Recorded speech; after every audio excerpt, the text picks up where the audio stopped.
आज हम एक ऐसे विषय के बारे में बात कर रहे हैं जो बिल्कुल इसी वक्त हो रहा है। अफ्रीका महाद्वीप धीरे धीरे दो हिस्सों में बंट रहा है। 2005 में केन्या में जमीन के बीच एक बड़ी दरार देखी गई थी। ये दरार हर साल करीब 6 से 7 मिलीमीटर रही है।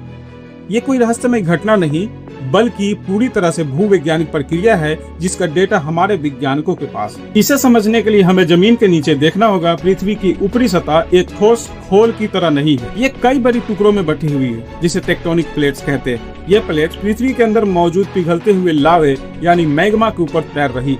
अफ्रीका के उस खास हिस्से में 3 बड़े प्लेट्स मिलती है, न्यूबियन, सोमाली और अरेबियन प्लेट। इसे विज्ञान के भाषा में ईस्ट अफ्रीकन रिफ्ट सिस्टम कहा जाता है। जमीन के नीचे से आने वाली गर्मी और दबाव इन प्लेट को एक दूसरे से दूर धकेल रहे हैं। अब बात करते हैं कि इस टूटने का भारत से क्या कनेक्शन। इसके लिए हमें थोड़ा पीछे जाना होगा। करीब 20 करोड़ साल पहले पृथ्वी के सारे महाद्वीप एक ही विशाल सुपर कॉन्टिनेंट का हिस्सा था जिसे पैंजिया कहा जाता है। समय के साथ पैंजिया टूटा।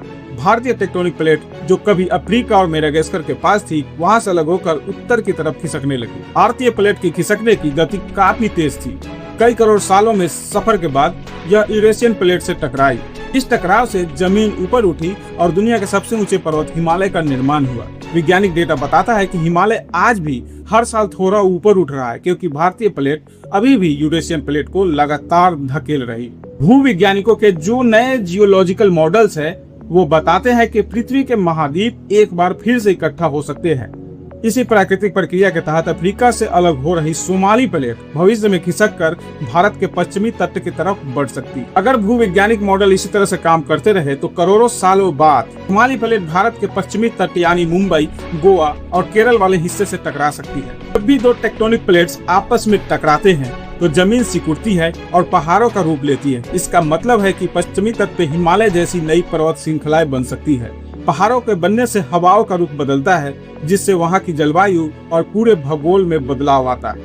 लेकिन यहाँ एक जरूरी वैज्ञानिक तथ्य ध्यान में रखना है। टेक्टोनिक प्लेट्स के खिसकने की गति इंसान के नाखूनों के बढ़ने की गति जितनी धीमी होती है। इस टकराव और पहाड़ों को बनने की प्रक्रिया में कई करोड़ साल लगने वाले हैं।